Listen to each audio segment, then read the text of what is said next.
ಶ್ರೀಯುತ ಶಾಂತಪ್ಪ ಅಣ್ಣಪ್ಪ ನಸಗುಂಡ, ಬಾಗಲಕೋಟೆ ಜಿಲ್ಲೆ ಜಮಖಂಡಿ ತಾಲೂಕಿನ ಅಲಗೂರು ಗ್ರಾಮದ ಕೃಷಿಕರು. ಸುಮಾರು 18 ಎಕರೆ ಕೃಷಿ ಭೂಮಿಯನ್ನ ಹೊಂದಿರುವ ಇವರ ಪ್ರಮುಖ ಬೆಳೆ ಕಬ್ಬು. ಜೊತೆಗೆ ವಾಣಿಜ್ಯ ದೃಷ್ಟಿಯಲ್ಲಿ ಹೈನುಗಾರಿಕೆಯನ್ನು ಸಹ ಉಪಕಸುಬನ್ನಾಗಿ ಅಳವಡಿಸಿಕೊಂಡಿದ್ದಾರೆ. ಹಿಂದೆ ಸಾಂಪ್ರದಾಯಿಕವಾಗಿ ಸ್ಥಳೀಯ ಎಮ್ಮೆಗಳನ್ನು ಸಾಕಾಣಿಕೆ ಮಾಡುತ್ತಿದ್ದರು. ಹೆಚ್ಚಿನ ಲಾಭ ಸಿಗದ ಕಾರಣ ಸುಧಾರಿತ ಎಮ್ಮೆ ತಳಿಗಳ ಸಾಕಾಣಿಕೆಗೆ ಮುಂದಾಗಿದ್ದಾರೆ. ಪ್ರಸ್ತುತ 15 ಎಮ್ಮೆಗಳಿವೆ. ಇವರದ್ದು ಕೂಡು ಕುಟುಂಬವಾದ್ದರಿಂದ ಕುಟುಂಬದ ಎಲ್ಲಾ ಸದಸ್ಯರು ಎಮ್ಮೆಗಳ ನಿರ್ವಹಣೆಯಲ್ಲಿ ತೊಡಗಿಸಿಕೊಳ್ಳುತ್ತಿದ್ದಾರೆ.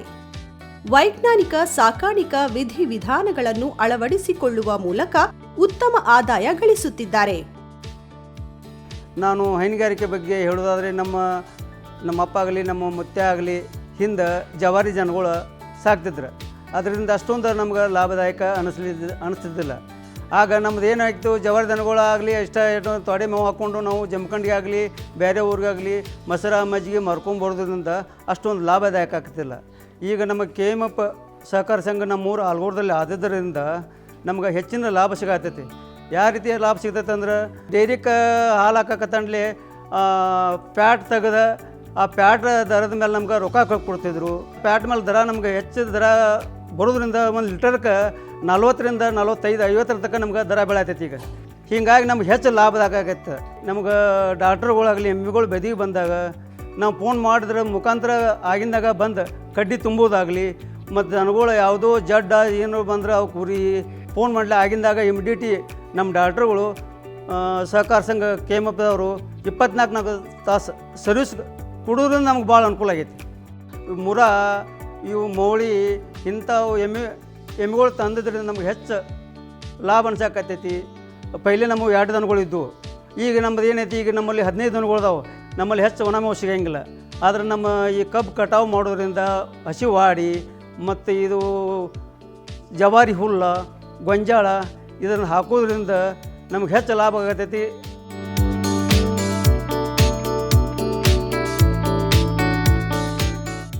ನಾವು ಪೈಲೆ ದನಗಳಿಗೆ ಹಂಗೆ ನಾವು ಕೊಯ್ಕೊಂಬಂದು ಹಂಗೆ ಅವನಾಗ ಎಮ್ಮೆಗಳ ಮುಂದೆ ಮೇವು ಹಾಕ್ತಿದ್ವು. ಹಂಗೆ ಆಗ ಮೇವು ನಮ್ಗೆ ವೇಸ್ಟ್ ಹಾಕಿತ್ತು. ಆದರೆ ದನಗಳು ಅದರಿಂದ ಹೊಟ್ಟೆ ತುಂಬ್ತಿದ್ದಿಲ್ಲ. ನಮ್ಮ ಈ KMF ಸಂಘದವ್ರು ನಮ್ಗೆ ಚಾಪ್ ಕಟ್ರ ತೊಗೊಳಕ್ಕೆ ನಮ್ಗೆ ಸಹಾಯಧನ ಮಾಡ್ರಿ. ಆ ಸಹಾಯಧನದಿಂದ ನಾವು ಒಂದು ಈ ಮೇವು ಕರು ಮಿಷನ್ ತಂದಿದ್ರಿಂದ ಅದು ಮೇವು ಚೂರು ಸಣ್ಣ ಮಾಡಿಸಿಂದ ದನಗಳ ಮುಂದೆ ಹಾಕೊಂಡ್ರೆ ಒಂದು ಇಷ್ಟು ವೇಸ್ಟ್ ಆಗ್ತಿಲ್ಲ. ಅದರಿಂದ ಹಾಲೂ ಜಾಸ್ತಿ ಬರ್ತೈತಿ. ಅದು ನಮ್ಗೆ ಅದರಿಂದ ಲಾಭವೂ ಹೆಚ್ಚಾಗೈತಿ. ಜಾಯಿಂಟ್ ಫ್ಯಾಮ್ಲಿ ಇರೋದ್ರಿಂದ ನಾವು 18 ಎಕರೆ ನೀರಾವರಿ ಮಾಡಿದೆವು. ಕೃಷಿದಿಂದಾಗಲಿ ಮತ್ತು ಈ ಎಮ್ಮೆಗಳು ನಾವು ಸಾಕೋದ್ರಿಂದಾಗಲಿ ಹೆಚ್ಚಿನ ಲಾಭ ತೊಗೊಂಡು ನಮ್ಮ ಮಕ್ಕಳಾಗಲಿ ನಾವು ಎಲ್ಲರೂ ಜೀವನ ಮಾಡ್ತೀವಿ. ಇದರಿಂದ ಹೈನುಗಾರಿಕೆಯಿಂದ ಭಾಳ ಅನುಕೂಲ ಆಗೈತಿ. KMFದವರು ನಮ್ಮ ಪಶು ಲಡ್ಕಿ ಕೊಡ್ತಾರೆ. ಆ ಲಡ್ಕಿ ಹಾಕೋದ್ರಿಂದ ಮತ್ತು ಮಿನರಲ್ ಮಿಕ್ಸನ್ ಕಲಿಸ್ಕಿಸಿಂದ ಹಾಕೋದ್ರಿಂದ ನಮ್ಗೆ ಹಾಲು ಹೆಚ್ಚು ಇಳುವರಿ ಕೊಡ್ತದ್ರಿಂದ ನಮ್ಗೆ ಲಾಭ ಐತಿ. ಮತ್ತು ಇನ್ನೊಂದು ಐತಿ ಕಾಕಂಬಿ ಬಿಲ್ಲಿ ಅದನ್ನು ಕೊಡ್ತಾರೆ. ಅದನ್ನು ನಾವು ದನಗಳ ಮುಂದೆ ಇಟಕ್ಸಿಂದ ಅದನ್ನು ನೆಕ್ತಾವೆ ಮತ್ತು ಹೆಚ್ಚು ಮೇವು ತಿಂತಾವೆ. ಅದರಿಂದ ನಮ್ಗೆ ಭಾಳ ಹಾಲು ನಮ್ಗೆ ಹೆಚ್ಚು ಕೊಡ್ತದ್ರಿಂದ ನಮ್ಗೆ ಒಳ್ಳೆಯದಾಗೈತೆ ಅಂತ ಹೇಳ್ತೀನಿ. ನಾವು ಆಲ್ಗೂರು KMF ಹಾಲು ಹಾಕೋದ್ರಿಂದ ವಾರಕ್ಕೆ 35,000ರಿಂದ 40,000 ರೂಪಾಯಿ ನಮ್ಗೆ ಲಾಭ ಬರ್ತೈತಿ. ಆ ದುಡ್ಡು ಬಂದಿದ್ದರಿಂದ ನಮ್ಗೆ ಹೆಚ್ಚು ಅನುಕೂಲ ಆಗೈತಿ. ನಮ್ಮ ಮಕ್ಕಳ ಶಿಕ್ಷಣ ಕಲಿಸೋಕೆ ಅನುಕೂಲ ಆಗೈತಿ. ಪೈಲೆ ನಾವು ಗುಡ್ಸಲ್ಲಾಗಿದ್ದು ದನಗಳ್ನು ಬೈಲಾಗಿದ್ದು. ಈಗ ದನಗಳು ಲಾಭ ಬರೋದ್ರಿಂದ ನಾವು ದನಗಳು ಶೆಡ್ ಹಾಕ್ಕೊಂಡಿದ್ವು, ಪತ್ರ ಶೆಡ್ ಹಾಕ್ಕೊಂಡಿದ್ವು. ಮತ್ತು ನಾವು ಪೈಲೆ ಗುಡ್ಸಲ್ಲಾಗಿದ್ದು. ಈಗ ನಾವು ಎಲ್ಲರೂ ಮನೆ ಕಟ್ಕೊಂಡಿದ್ವು, ಮನೆಗೊಳಗೆ ಅದೀವಿ ನಾವು. ಪೈಲೆ ನಮ್ಮ ಜಮೀನು 5 ಎಕರೆ ಐತ್ರಿ. ಈ ಹೈನುಗಾರಿಕೆ ಮೇಲೆ ನಾವು 12 ಎಕರೆ ಜಾಗ ತೊಗೊಂಡ್ರಿ.